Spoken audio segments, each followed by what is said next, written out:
Hello there, Mad Mike here, and welcome back to the channel. And I have gotten back from my little hiatus for the later part of this month. I did mention that in my monthly update, but there was a lot that happened while I was not here. And we're going to tackle the big story today, which is the shooting on the set of the Western Rust. Now, this is more just to kind of clarify where certain blame lies in this, because there is a lot of blame to go around for this incident. Now, just to clarify exactly what this is for those people that haven't been following in the news, Rust, which is a Netflix production, it is a western. Basically, Alec Baldwin, who is one of the actors and one of the producers, accidentally shot the cinematographer and the director. The cinematographer has unfortunately passed away. The director did survive his wounds. And after that, there was an entire investigation that has now begun, and that investigation is starting to turn up a lot of very interesting things. And we're also just going to kind of clarify where certain things lie on a film set. Now, um, probably I'm gonna try and start from the base on this and then work my way up, because I don't want to start with Baldwin, because I don't think this is one of those incidents that if any one of these things had changed, if any one thing that I'm going to mention had changed, this may have not happened. Um, Now, the basically we're going to start with the armor, and this is kind of a heavy one too, because the armor is not very experienced, and that also goes to show that the budget for this was explained as very low. I don't know what the actual budget was supposed to be for this film. We only have the statement from some of the people involved that the budget was very low, which means they probably did not pay people, experienced people, and that again, that does show in terms of the cast and crew. Baldwin was probably the most experienced person there, at least in terms of somebody who works in Hollywood. Now, the armorer herself is Hannah Gutierrez Reed. She is the daughter of Thel Reed. Now, Thel Reed is a very experienced Hollywood armorer. He's worked on films like 310 to Yuma, Tombstone, again, a lot of period pieces and stuff, because, again, Rust is a Western as well. But he's also worked on some recent stuff like Once Upon a Time in Hollywood. So, I mean, the guy has a very good.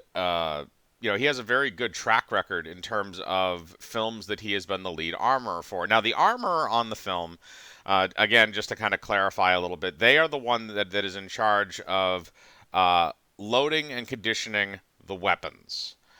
So the cast and crew do not generally load the weapons. That's a little strange. Now there are some other checks that are done, but again, she is the one that is supposed to make sure that that weapon initially that weapon is safe to use for whatever scene they plan on using. Now apparently there were three guns on set. The gun that was used was a pistol, but we do not know the exact model. I have my suspicions that it may have been a Peacemaker, but I'll get to those later. And basically, all of those guns were apparently also used for target practice. Now, that's also something that's probably a very bad thing to do, because they did not learn from the Brandon Lee incident. And the Brandon Lee incident, again, is another famous one in Hollywood, where the son of Bruce Lee, Brandon Lee, was shot on set by a gun that was not believed to be loaded, and he then died from that bullet wound. Now that was a bit of a different story, where the gun had been used for shooting earlier that day, and it had an one of the bullets, or the last bullet that was fired from it, unfortunately got lodged in the barrel, and because the gun was, even though the gun was loaded with blanks after the fact, when it was fired, the blank actually had enough force to force the projectile out of the end of the barrel and actually hit Brandon Lee and eventually kill him because of the area where he was shot. Again, it was not as high velocity as a normal fired round, but it was enough to go into him. This is kind of a similar situation, where apparently these guns were loaded up for target practice with live ammunition, and nobody changed over to dummy rounds or blanks before this scene took place. And again, that falls on the armorer. Now, the armorer, Hannah Gutierrez Reed, this is only her second major film. She did a Nick Cage film actually before this, where it was actually complained about that she was somewhat inexperienced. She even claimed on a podcast that she was nervous and questioned her experience level involving the firearms and involving being the lead armor on a production. There's a lot going in there. So you have an inexperienced armorer who has a bit of a spotty track record. Again, she is also somebody who apparently this feels like a job that Daddy got for her. This does not feel like a job that she legitimately got, because, again, Thel Reed carries a lot of weight in the industry because he is a very good armorer on films. He has a repertoire. He has worked with a lot of major Hollywood directors. Again, I just said that he's worked for Quentin Tarantino twice, actually, on Django and on Once Upon a Time in Hollywood. And again, he generally does stuff like this, period pieces that are set in the Old West, because that is kind of his specialty. So it would make sense. Now, if he vouched for her, that's going to look bad on him, and it also is going to look very bad on her as well. So I don't think she is going to be getting very much work in the future, assuming she does not get prosecuted for some of this stuff, which I think she could for negligence. Now, like I said, that's starting at the bottom of the barrel. We can also move up to Netflix themselves, which this production was extremely compact. Now, I'm not sure how long this film was supposed to be. I assume it was supposed to be something around the 2 hour mark, hour and a half to 2 hours. Now, normal filming schedule, depending on how many locations and stuff you're using, probably about a month and a half, like a 6 week shoot, I would imagine, for something like that. Maybe a little bit longer, depending on if you need to stretch some things out and weather concerns and stuff like that. A lot of these scenes are probably going to have to be filmed outside as opposed to being on a soundstage. Now, the next part of that is that Netflix compressed this production down to 21 days, and the shooting itself happened on the 12th day of the production. Now, this particular thing probably falls more on Alec Baldwin and some of the other producers, because they are the ones that need to lobby to the studio and say, hey, we need more time on this. We can't squeeze this into this short of a time frame, but apparently none of them brought those concerns to the studio, even though the cast and crew was very much concerned about the compact filming schedule. And Netflix also fucked over the cast and crew. Now, that's a whole other scenario, which I don't know if necessarily that may have had something to do with it. But we also had reports that apparently there were 2 to 3 accidental discharges of firearms on the set before this shooting actually took place. Now, I don't believe those discharges happened with live ammunition. I believe it was blanks, but it was supposed to be a gun that did not have anything loaded into it. Now, the term for a gun that is completely unloaded on a movie set is it is a cold gun, which means there are no blanks, there are no dummy rounds, there are no live rounds in that weapon. It is completely empty, and there is nothing in the chamber. That is also supposedly what the gun that Alec Baldwin had. That was how it was stated that gun was, which obviously that was not the case. Now again, you had that happen before, and then you also have a similar thing happening during the actual shooting when the assistant director for Rust, who is supposed to be the last guy that is going to be checking the firearms before he hands them to the actor, also stated that the pistol that Alec Baldwin was using was a cold gun. It is also pretty clear that almost everybody outside of Alec Baldwin and the cinematographer who died was relatively inexperienced at this. The director had a little bit more experience than I guess some of the other cast and crew, but the crew also had issues where Netflix had promised them transportation to the set and hotel and whatever, which is fairly standard usually for something like this. But because it was so low budget, they pulled it at the last minute and they said, nope, you got to do your own transport. We're not going to set up hotels. Keep in mind, most of them were well over 50 minutes away from well over 50 miles away from the set. So that was the closest they could get. So you had cast and crew that were angry. Before this happened, there were, I believe, 6 members of the camera crew or the extended crew who walked off set. due to concerns not just for safety but for time and for contractual issues. This is also, looming after the whole Ruby Rose thing, in addition to the fact that there is a looming threat of a workers' strike from the crew union in Hollywood, which I have a funny feeling is probably going to definitely happen after this shit. Um, so Netflix is to blame here, and again, that kind of extends down to Alec Baldwin as well, because he was the on-set producer. He was the guy that was supposed to be monitoring all this crap. Then you move down to the next one, who is the assistant director. And the assistant director is a man named Dave Halls. Now, Dave Halls, the role of an assistant director, at least in the capacity that he was used in this film, is that he was supposed to be the one that was checking the firearms before they were handed off to the actors. Specifically, the day that the shooting happened, he was supposed to check the pistol that Alec Baldwin was given, and he was the one that told Alec Baldwin it was a cold gun.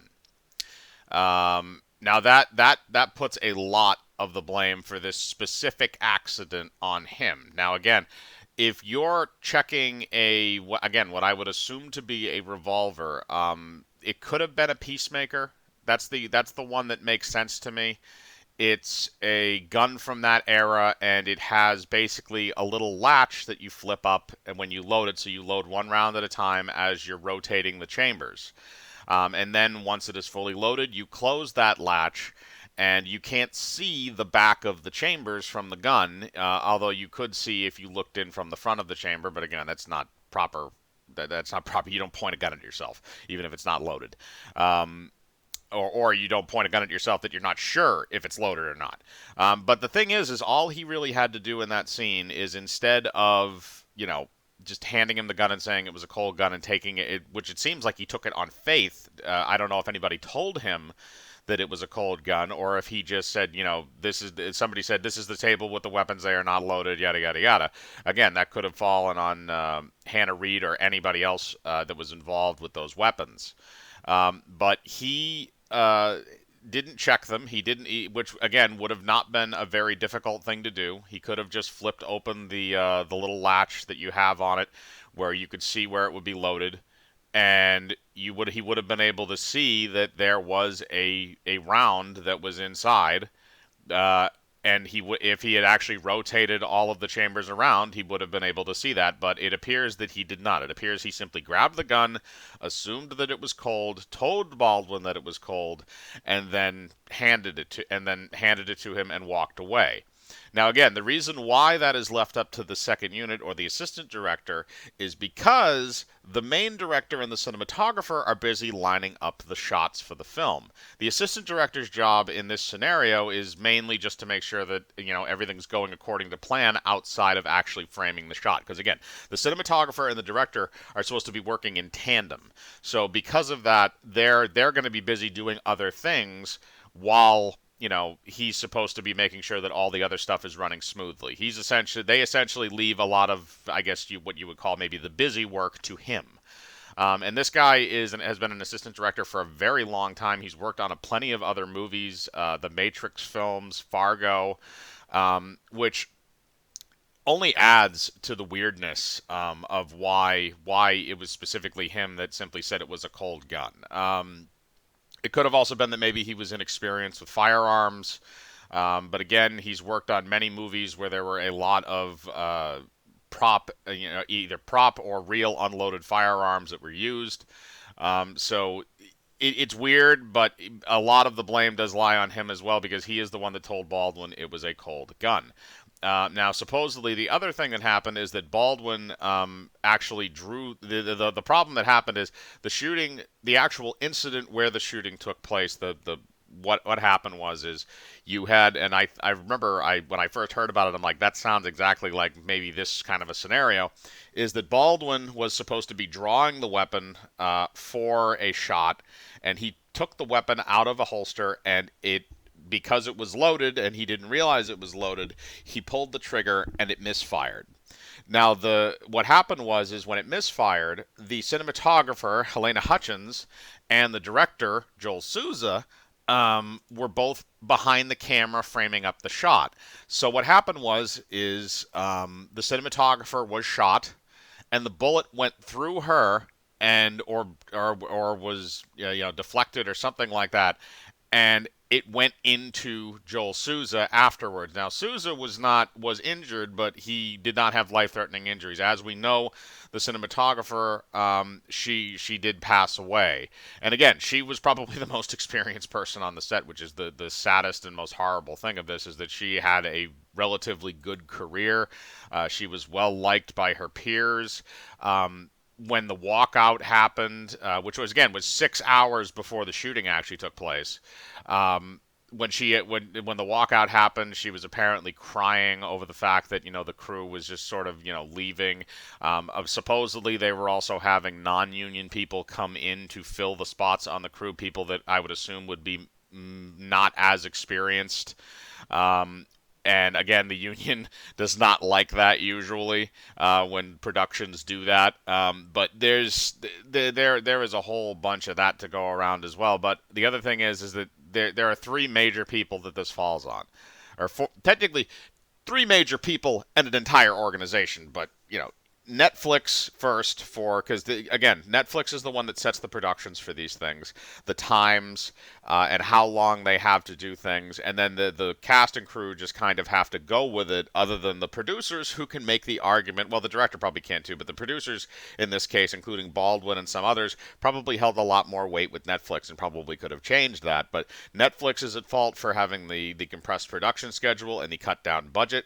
Baldwin is at fault, along with some of the other producers, for the hiring of an inexperienced armor and an inexperienced crew, and for rushing the production, and for taking away the ability, and for taking away some of the things involving the crew in terms of their housing and transportation while they are filming. Again, it was only a 21-day shoot. You would have only had to have reserved enough hotels and cars for that amount of time, which again does not seem like a massive ordeal for a company like Netflix that brings in hundreds and hundreds and hundreds of millions of dollars a month because of their subscription fees.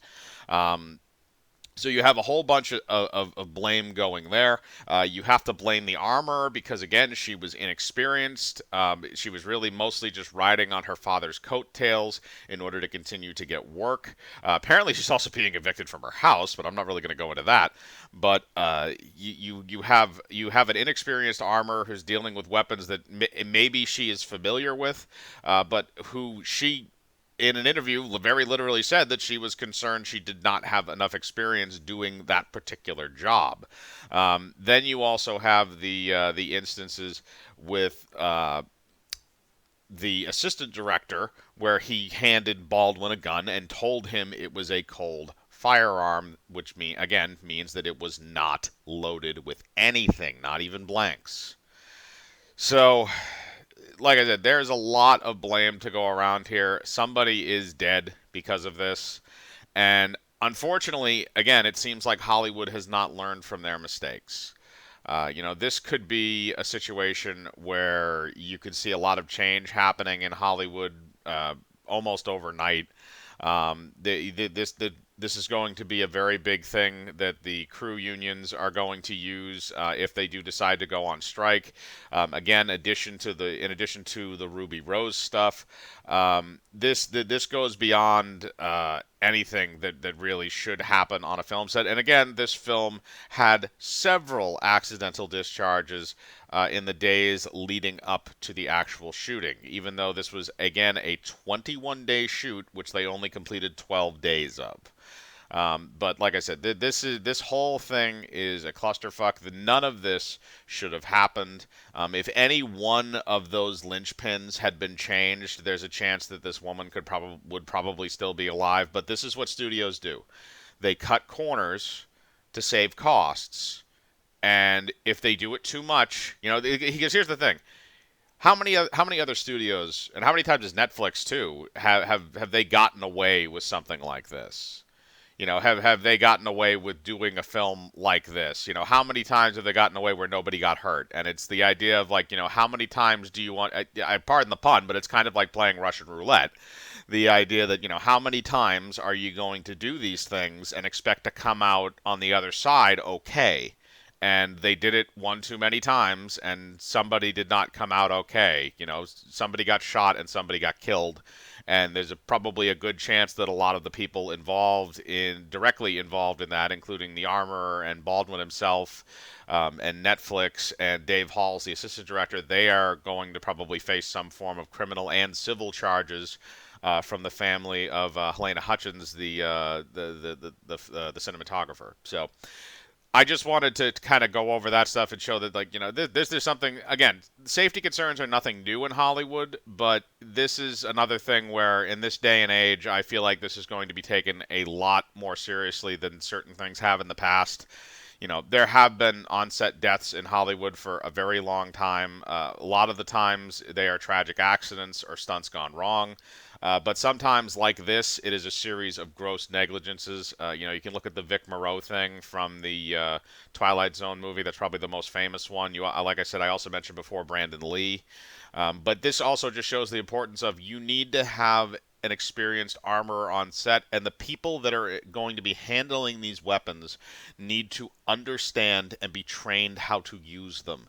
Because somebody who is trained on how to use a firearm or trained on how movies are supposed to handle firearms would never have let Alec Baldwin handle that gun, or would have never let him handle it knowing that there was anything in the chamber. So that's just kind of my opinion on this whole thing and a little bit of a breakdown on where I think a lot of the blame lies. But I want to know what you think. You know, do you think that this is something that, you know, should be taken as a footnote in Hollywood? As this should be taken. I think it should be taken very seriously by Hollywood, especially because it's going to cost a studio millions upon millions of dollars, in not just the paying out, because again, everybody on a film set has life insurance for that specific reason, so they're going to have to pay a buttload of money to her family. They're going to have to pay a buttload of money in a civil suit because, again, it was gross negligence that caused that death. They're going to have to pay a bunch of money to Joel Souza because of his medical bills and because of I'm pretty sure onset insurance. I'm pretty sure if you get shot, you get paid out for something in that. And there's going to be a lot of stuff that's going to be talked about with those unions. But, you know, like I said, I want to know what your thoughts are. Put them in the comments below. Don't forget to hit the bell for notifications, hit the like button, subscribe, and remember, I live my life free of compromise. Do you?